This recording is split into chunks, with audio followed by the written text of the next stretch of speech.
Greetings, friends. This is Ian MacKenzie, and I'm here as a guest on the Advaya Instagram Live to offer a short conversation, actually, with my guest, who will be on here in just a moment.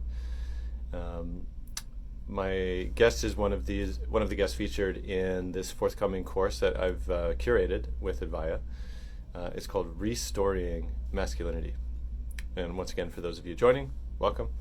I am Ian MacKenzie. I'm the founder and host of the Mythic Masculine podcast, which serves as somewhat of a foundation for this journey to come. I'm delighted that we're starting next week on this 5-week course and really asking the question, how can we reroute and reroute masculinity into a paradigm of serving and regenerating life? How might we embark on this journey of restoring? This is the question that's up before us, and the first week I have two guests, and one of the guests, Adam Jackson of Sacred Sons, is going to join me live, where we're going to discuss a little bit of what we'll cover in the course. And let's see what happens.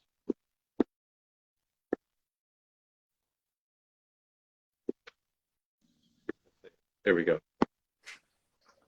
Ian. Hey, brother. Do you hear me okay? I can hear you. How you doing, my man? Good to see you. Okay. Yeah, doing good. Are you still down there in Costa Rica at Vision, or are you back up now? I just got back last night, dropped the boys off at school this morning after missing a week, which is totally worth it. And now I'm here in Jamul, California, in Lyons Valley, where I live. Okay. Welcome back. Thanks for jumping on so much right after the transit. Yeah, man. I got my coffee here, got my little cold brew, and I have so much to share about what I witnessed at Envision and what is happening globally around this topic that I wanted to say to you, I'm so grateful for you to continue furthering this conversation throughout the years. And it's working and it's happening, and the men are showing up. Cool. Thanks, brother. Well, maybe a little bit of backstory. So yeah, I first connected with you both, or all three of you, co-fathers of the Sacred Sons back in maybe early 2019. Yeah. And I attended the Convergence then, still, which was, impacted me in a powerful way. And we continued to circle. I've been on your podcast, or you've been on my podcast, talking about different things, fatherhood, men's work, lots of topics in between. And so. Yeah. When this course came up, which was in partnership with Advaya, who really wanted to hold a platform to really, go into ways of understanding this conversation, the forces at work, historical, mythopoetically, that, I knew I had to talk to you in one of those weeks. And so this is it. Yeah. And this is just a little teaser for folks who are interested in what we might talk about, which really is, at least in our first week, right? We're setting the stage for what do we see now in this renaissance of men's work, and in particular, I would also say mythopoetic men's work, of which I believe Sacred Sons stands on the shoulders of previous generation. And so I would love maybe to hear a little of that first before we dive into what's showing up, what you're seeing, experiences down there in Costa Rica Vision. Yeah, how do you see Sacred Sons blooming forth from these previous waves of this kind of men's work? Yeah, what I'm really clear on after holding space, being in celebration and ceremony with hundreds of men down at Envision, is that everything's been said. The books have been written. The myths are still there to serve us and to hold the magic of what it means to be human. But what's missing is the feeling, is the experience, is the connection to our hearts. And so what I see Sacred Sons doing is waving a flag, is holding up a banner and saying to men around the world, yes, it is safe to connect to your heart. It is okay to feel once again. And as I'm saying, everything's been said, it's also okay to share your story. And so that is the invitation that Sacred Sons is widely and broadly, giving to men around the world. And they are showing up, Ian. They are showing up in droves. The floodgates are open, I would say. And so what does it mean to stand on the shoulders of giants? Somebody came up to me at Envision and asked me, what's your background in this work? Who'd you train with? What'd you do? All these kind of things. And And there are things, and I have mentors. But what was really true for me in the moment is that this work is in my DNA, and it is in the DNA of men, and it is in our bones.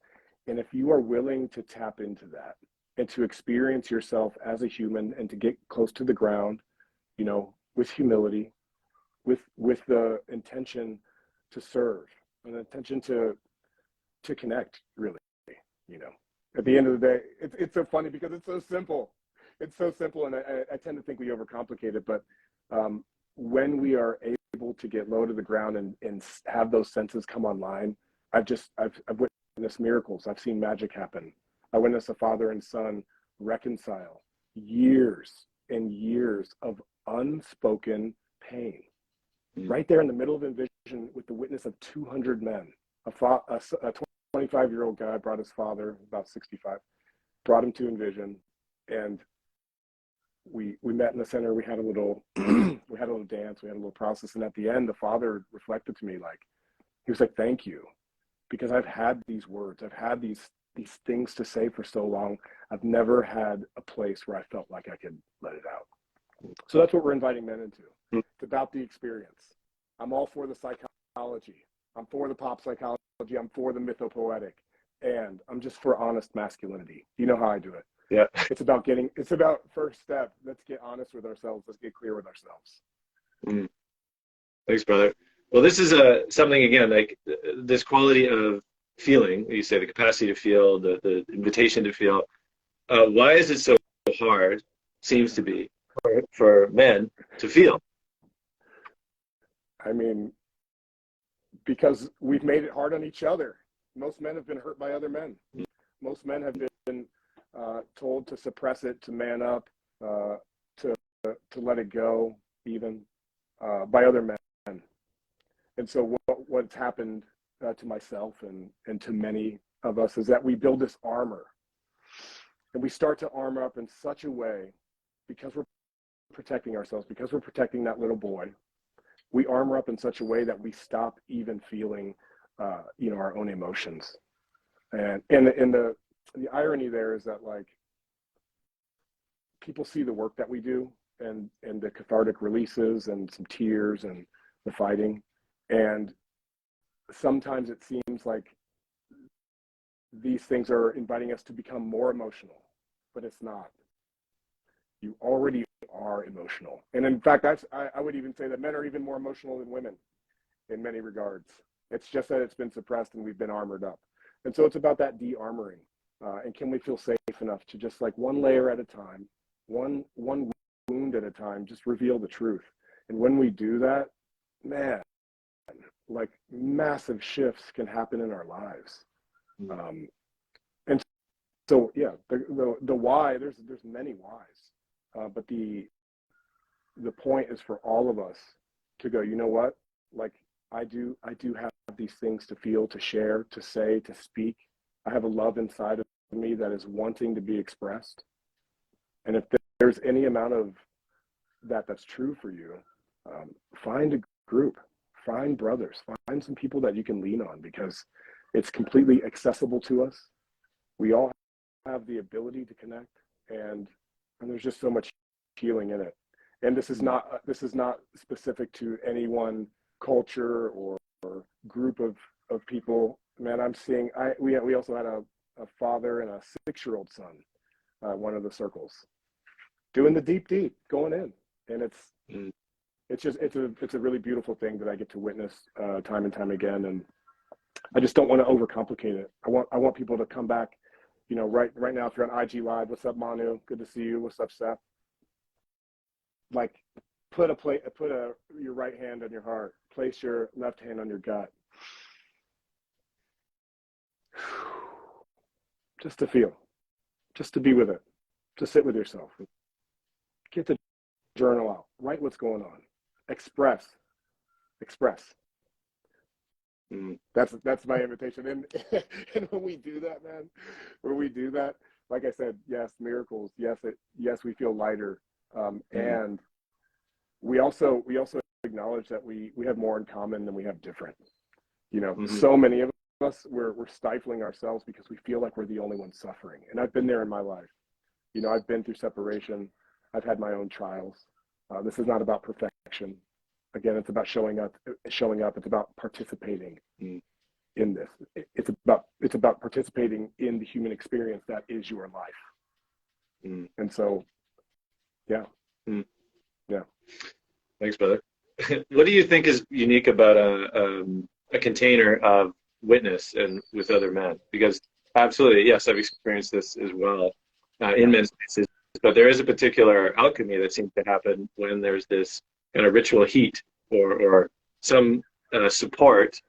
Like the way I described it when I went to the convergence was, it's like the effort needed for healing is diffused throughout the whole, I don't know what to call it, meta-organism of men, you know, that the space becomes to support whoever might be in that moment in the center, right, that in that alchemy. But there's something about that becomes possible with that alone seems much more difficult, like you said, to break through, to say things that need to be said. What is the power of having a kind of a ritual container for that kind of thing? Well, one, it's in the reflections, because a lot of men don't know what's possible. They know what they think they want to happen, but they actually don't know what's possible because it's not embodied. And until someone sees it embodied in another human, then they go, and I've had many men just say this, like, are you sure it's okay to go there, right? Like, it's okay to feel that much. It's okay to be that honest. And so once it's reflected back to you that, yes, not only is it okay, but it's required. You have to show up in honesty. And it's, so that's what I would say. It's in those reflections, and it doesn't happen quickly or overnight, you know what I mean? But you see it enough, you experience enough, and then you say, okay, like it's my turn. It's my time. And again, it's like, it's not always about the man in the center. When one man heals, we all heal. The brothers at Envision, they really experienced that and reflected that back. And I'm saying even in a large, massive group, we had 200 men on the beach in Vita, Costa Rica at 9:30 a.m. These brothers are waking up at a festival at 9:30 to do this masculine alchemy work with sacred tons. And so 200 men lined up on the beach, facing each other in sacred mirrors, seeing those reflections of themselves and another man. We are social creatures. It's a requirement. You know, isolation, you know, we found out that isolation is the cruelest form of punishment that we can inflict on another human being. Therefore, connection is the most high vibration that we can experience in another form. And so that's what it is. And why men?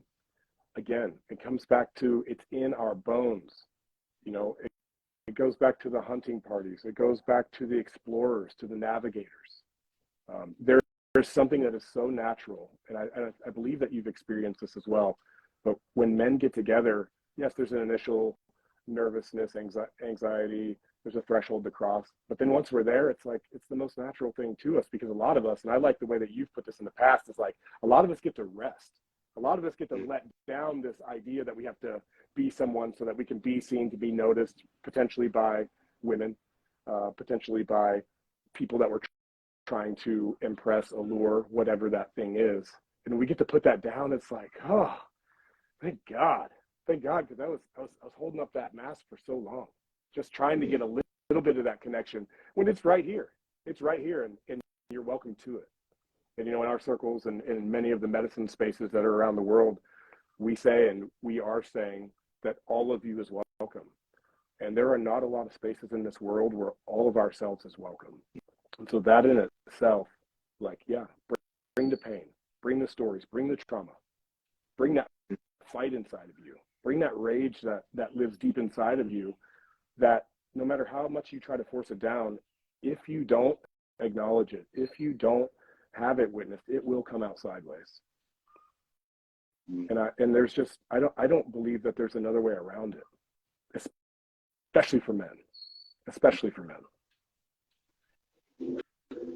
Thanks, brother.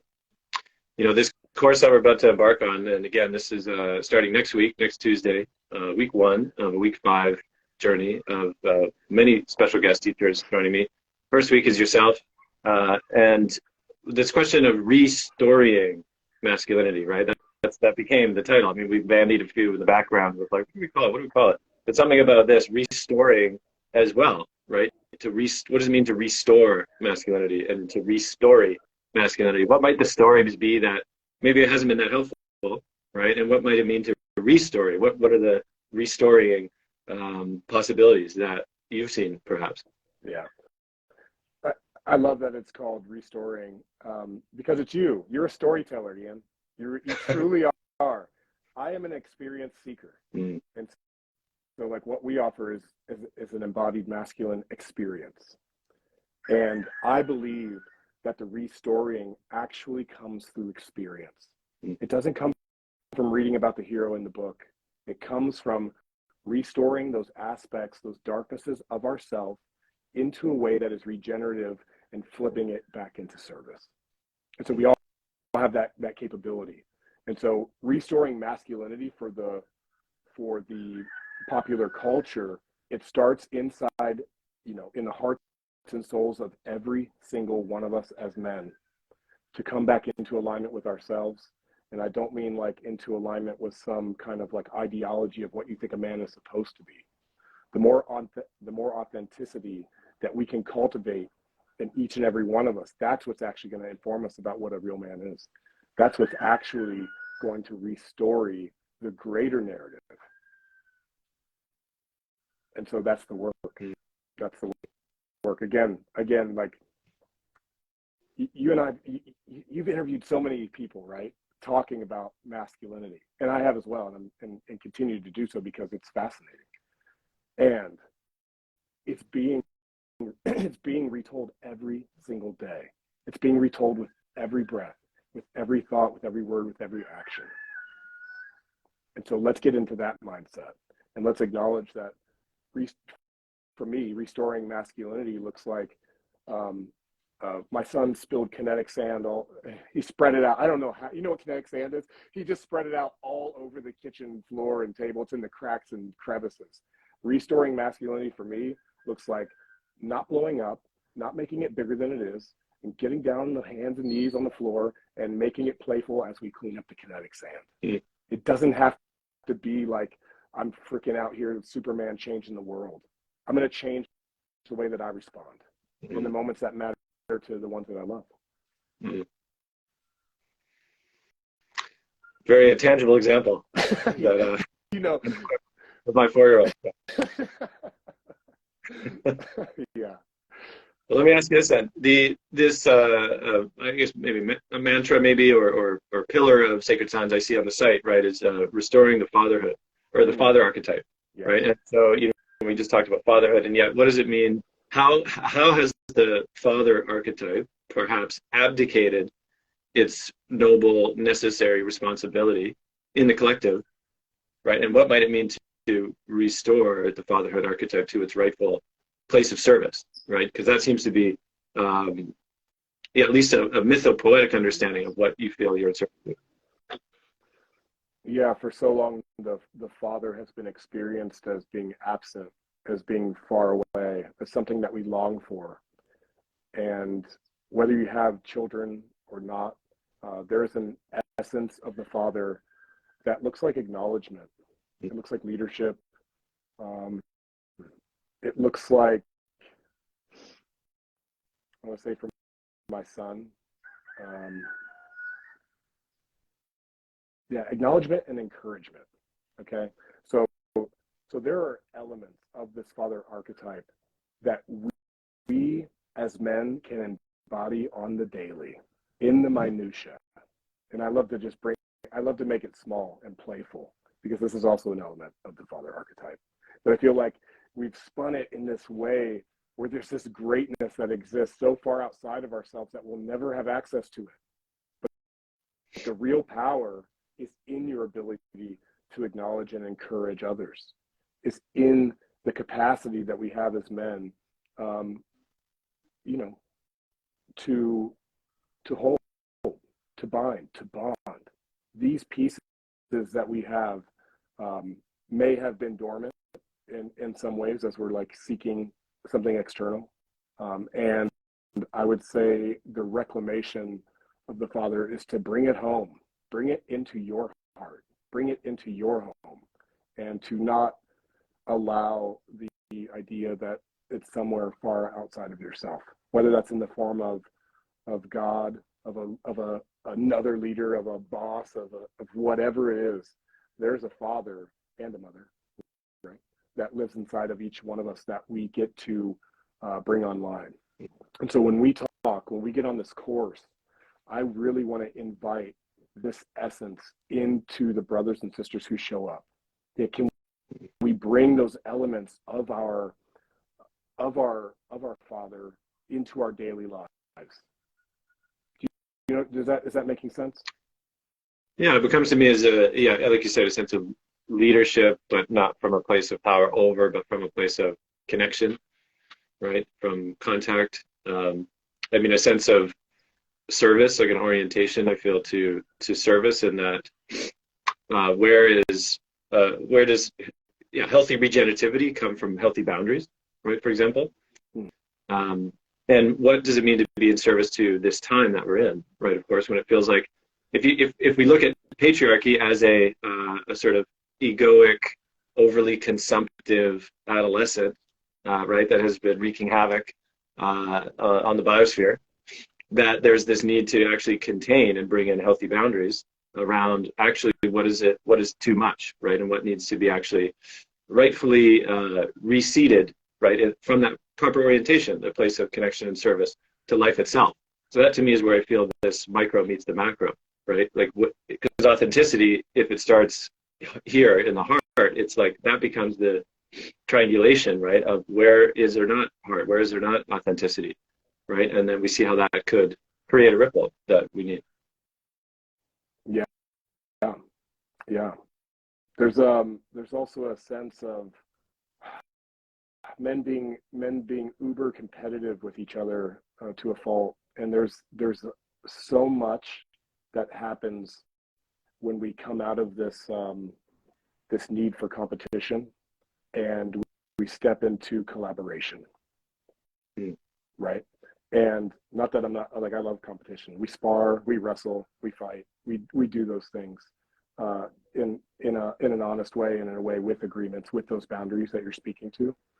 And it's important for us to note that with the abundance that we are all here to share in, you know, what are we fighting over?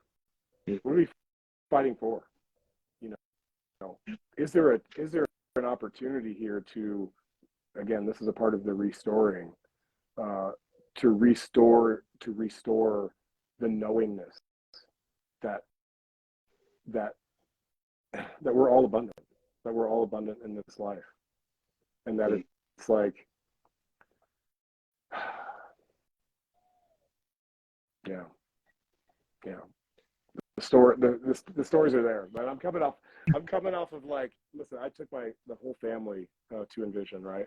And just to see my sons dancing and being able to be free and safe in a community of open-hearted people this way, that's restoring. That's like, oh, this is a taste of what is possible.